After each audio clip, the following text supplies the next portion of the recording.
Сцены віленскіх муроў ператварыліся ў поле гібрыднай вайны. За апошні год у літоўскай сталіцы рэгулярна з'яўляліся надпісы «Вільня наша», выкананыя кірыліцай. Апошні рэзанансны выпадак здарыўся 25 сакавіка. У цэнтры гораду Мінак затрымаў 14гадовага падлетка, які якраз фатаграфаваў свежыя графіці для справаздачы замоўніку.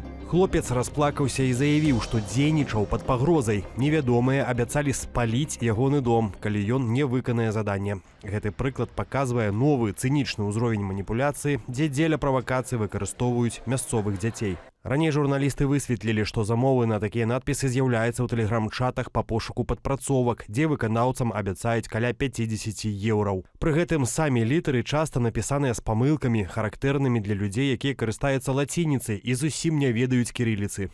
Спецслужбы Літвы і прадстаўнікі беларускай дыяспары ўпэўненыя, за гэтымі акцыямі стаіць КДБ Беларусі. Мэта правакатараў – выкарыстаць вострую тэму ліцвінізму, каб пасварыць беларусаў і літоўцаў між сабой.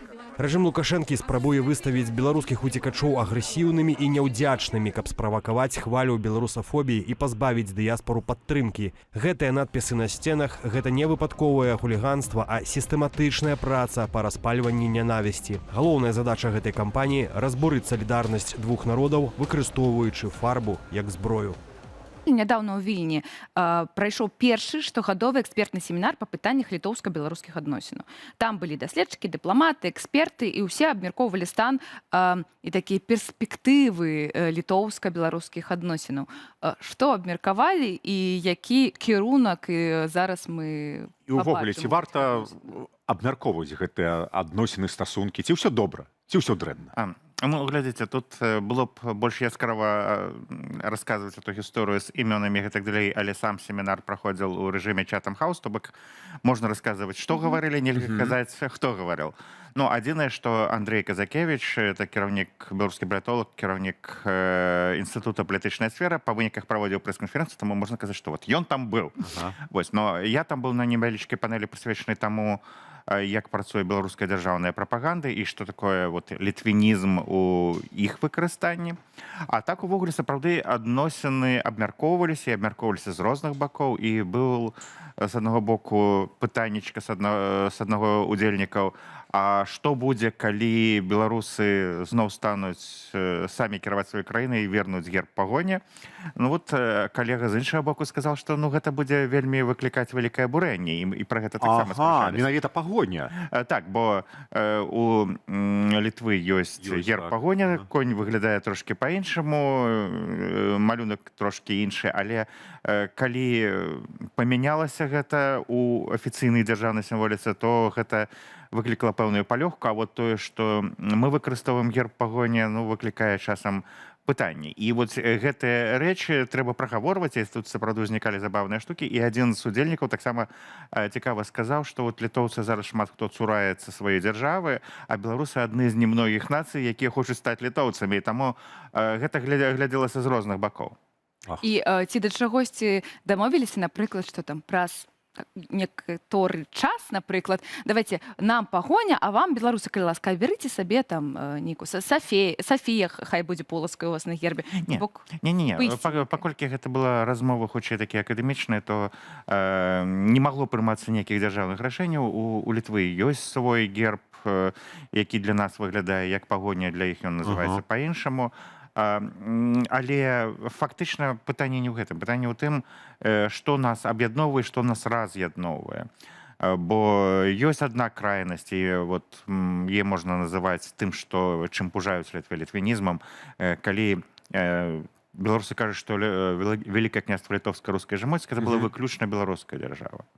Это адзін момант, калі мы цалкам прэтэндуем на гэтую гісторыю, а яна была супольная. З другого боку, вядома, што калі был раздзел Рэчы Паспалітай, то Расія тлумачыла то, што яна рабіла, забіраючы землі, у першую чаргу землі Вялікага княства, тым, што мы вяртаем то, што было нашым, яно было рускае. І вось гэтыя вот рэчы, яны сапраўды кепска прагавораныя з аднаго боку, з другого боку яны з'яўляюцца прычынай, ці абгрунтаваннем для палітычных дзеянняў. То бок трэба размаўляць. Трэба размаўляць. А вось гэтыя надпісы гэтага хлопчыка, з якога затрымалі «Вільня наша», «Вільня наш», ён там пісаў, Ці мы адносім гэта, па-першае, да правакацыі беларускай прапаганды, ці, мабыць, расійскай, бо гэта такая крымнашыўшчына таксама. І ці можа вось гэтая колькасць надпісаў і дзеянняў прапаганды ці нейкіх агентаў сапраўды сапсаваць адносіны паміж літоўцамі, грамадзянамі і беларускімі грамадзянамі і беларускамі?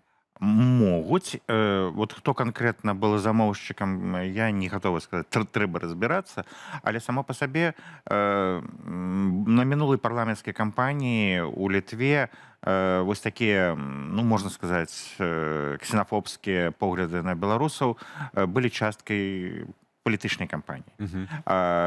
Яны, з аднаго боку, мабілізавалі электарат, які мог прагаласаваць за пэўныя палітычныя сілы, а з другого боку, ён рабіў шкоду нашаму сяброўству паміж беларусамі і літоўцамі.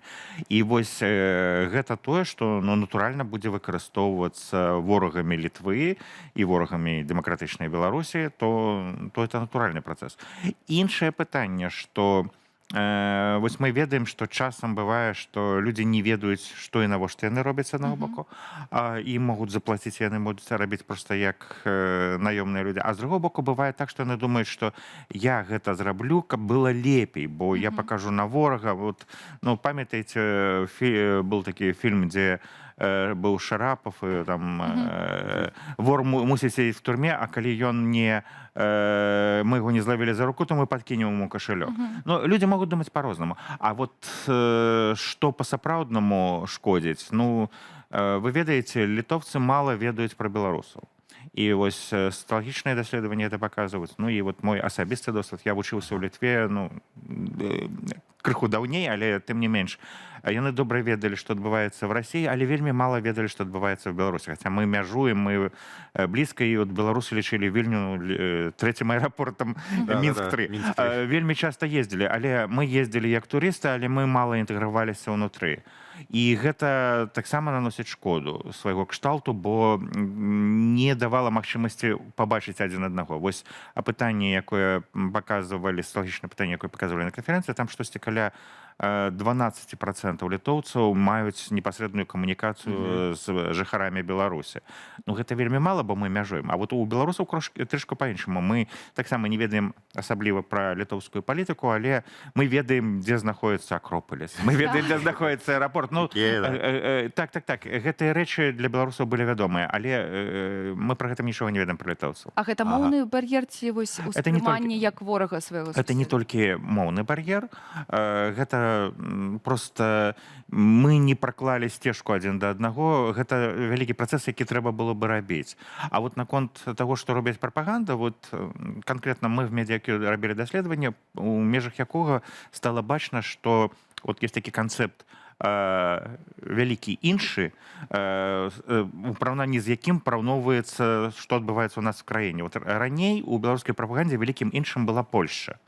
Это той, хто з кім параўноўваўся для беларусаў, для беларускай прапаганды. Вот яны паказвалі, што вот Польша НАТО, Польша хоча забраць там і гэтак далей. Зараз увага трохі пераключылася на Літву, і мы просто бачым, што і вот міністр замежных спраў Беларусі Ржанкоў кажа, што ну вот з Польшай мы хутчэй можам наладзіць сяброўскія адносіны, чым з Літвой. Трохі памяняліся вектары, і гэта накладваецца безумоўна на тое, што несуць прапагандысты.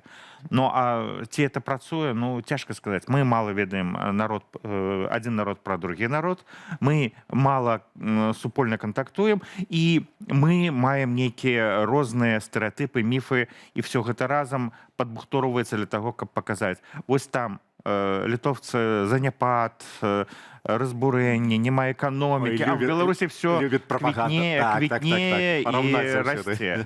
І гэта можа выглядаць так, бо мы мала ведаем. Гэта робіцца з-за таго, што з Польшай не вельмі пасуе ўжо параўноўваць, бо Польша такая вялікая краіна. Тут можна толькі паразважаць. Калісьці вялікім ворагам былі Злучаныя Штаты, але зараз уже так выказвацца нельга. Калісьці вялікім ворагам не был Еўрапейскі Саюз, зараз пра яго пачалі казаць як пра імперыю. Все складана, але разам з тым грамадская думка, яна даволі такая інерцыйная. І вот калісьці яшчэ прафесор Манаев праводзіў даследаванне ў Беларусі, і там аказалася, паставілі такое пытанне, ну вот кого вы лічыце найбольш варожа пастаўленым да беларусаў? І там называлі Злучаныя Штаты. А як бы вы паставіліся да таго, каб ваш сын ці дачка там ажаніліся, пабраліся шлюбам з амерыканцам? Ну, то бок, на нейкім узроўні прапаганда спрацоўвае, і гэта, ну, людзі пагаджаюцца, яны на ідэалагічным. на такім ідэалагічным, але калі гэта тычыцца жыццёвых, пабытовых рэчаў, сямейных рэчаў, то, аказваецца, яна разбураецца. Слухайте, я думаў калісьці, што гэта быў фейк, але ж гэта быў не фейк. Калі по тэлебачанню распавядалі аб тым, што ў Злучаных Штатах Амерыкі на сметніцах амерыканскія дзеці едзяць пацукоў. Я зайшоў у YouTube, я знайшоў гэта від, яно насамрэч Евгений Викторович Новиков вёў такую телепередачу «Правозащита. Взгляд в мир». Так. Там, ну, гэта было... Ён прыводзіў нейкія інтэнсэнцыі чагосьці, чаго нават не было за часам савецкай прапаганды. Бо савецкая прапаганда, ну, вядома, што, як казалі ў тым фільме «Город контрастов», любая капіталістычная краіна, яна розная. І тут можна было знайсці і тое, і тое. І яны знаходзілі то, што ім было трэба для пацвярджэння свайго наратыву. Але яны не факт, што выдумлялі асноўную канву. Тут жа даводзіцца казаць пра рэчы, якія абсалютна немагчымыя. Бо, ну, не ведаю, калі хтосьці меў досвед падарожжа па Злучаных Штатах, то, у прынцыпе, это краіна, дзе, безумоўна, ёсць куча праблем, але вот праблема голода там не самая першая. Ну так. Вяртаемся да Літвы. Да Літвы, вось пра... Можна я? Давай ты. За апошнія гады як змяніліся адносіны літоўцаў, простых грамадзян і экспертнага поля, літоўскага экспертнага поля менавіта да Беларусі увогуле, да беларускай улады і да беларусаў і да беларускай дыаспары.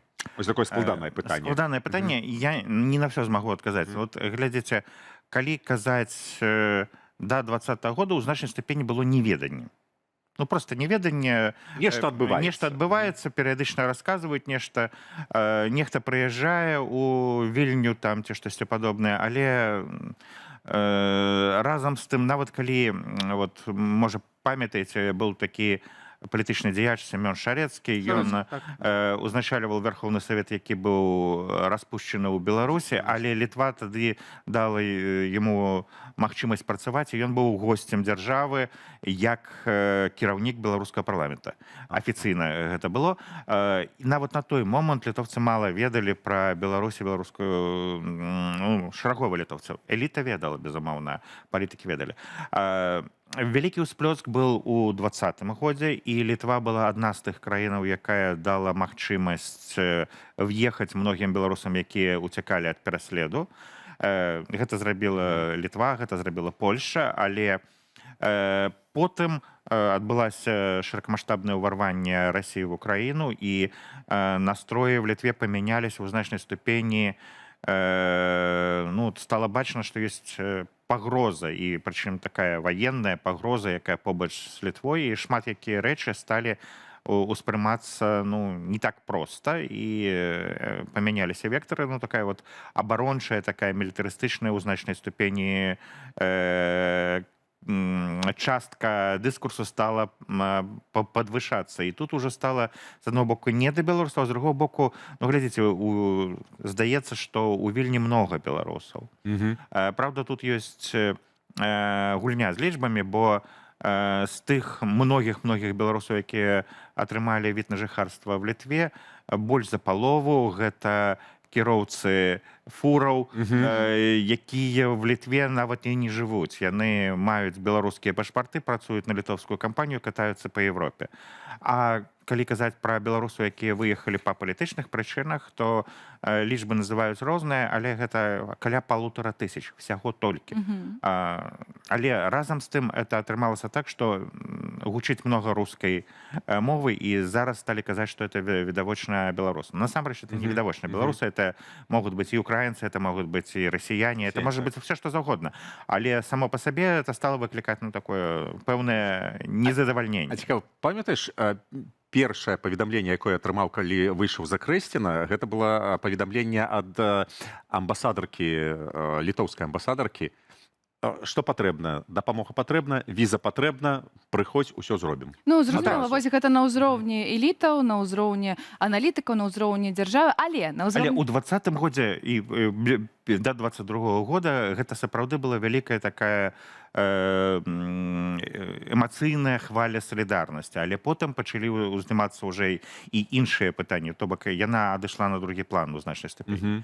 І зараз не супадае таксама, што ведаюць палітыкі, што ведаюць эліта і што ведае шараговец, бо насамрэч, ну, для людзей узнікае пытанне, а чаму я не магу паехаць у Беларусь, напрыклад. Ім не забаронена ехаць у Беларусь, але узнікаюць нейкія складанасці. Яны не збіраліся там, можа быць, рабіць інвестыцыі ці перасяляцца ў Беларусь, але яны маглі ездзіць за танным бензінам, там, нешта такое. І, акрамя таго, ёсць шмат хто глядзіць на Беларусь праз тэлеэкран, як пра край, у якім ёсць прамысловасць, ёсць парядачак і гэтак далей, там, справядлівая дзяржава. Беларусь 24, мне падаецца. Ну, так.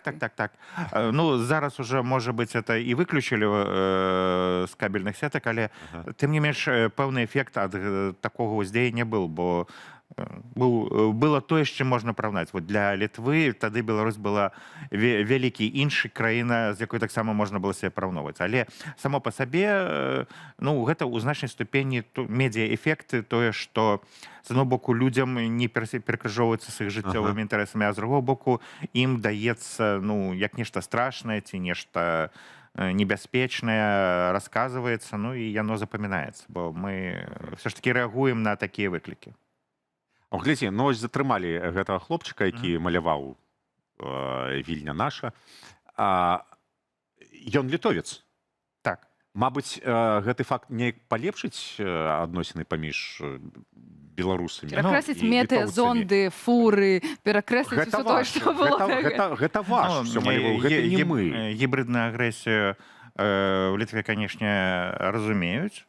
І гэта тое, што нельга выкрэсліць. А вот што тычыцца гісторыі з літвінізмам і Вільня наш, ваш, то гэта працуе, бо літоўскія спецслужбы неаднаразова выказывалі меркаванне, не толькі з гэтым інцыдэнтам, а і з ранейшымі, што такой пагрозы няма, што гэта не беларусы з дэмакратычнага асяродку, і што гэта хутчэй за ўсё распрацоўкі спецслужбаў варожых краінаў. Хацелось, каб гэта разумелі шарагоўцы таксама, грамадзяне. Тым не менш, паколькі гэта не ёсць мейнстрімам, а мейнстрім — это тое, што ёсць у газетных загаловках, на тэлеэкранах, калі людзі абураюцца і выказваюць, нас хочуць забраць краіну. Вось мы рабілі даследаванне, ёсць такая перадача «Клуб редакторов». У пэўным сэнсе квінтэсенцыя беларускай прапагандысцкай машыны. Менавіта літвінізм у тым сэнсе, якога баяцца в Літве, там яго не было. Просто не было зусім. Але часам, калі акрамя выпадаў пра тое, што Літва загінаецца і так далей, это зусім не пра літвінізм, это пра тое, што там все кепска. Часам запрошаныя госці расказвалі пра тое, што калісьці Верхоўны Савет прэтэндаваў на тое, што Літва выходзіць з Савецкага Саюза, а верніце нам край. І быў інцыдэнт, калі казалі пра тое, што Сталін падарыў. Але само па сабе гэта таксама было зусім нечастотна, это мала. Часцей за ўсё казалі пра іншае, што это кубло збеглых, гэта пагроза і гэтак далей. То бок для беларускай аўдыторыі прапаганда прапануе зусім іншыя падыход да гэтай тэмы. А вот для літоўскай аўдыторыі вот падкідваецца тэма, дзе беларусы Зразумела. збіраюцца забраць Вільню і нейкія іншыя пагрозы нацыянальнага ўзроўня.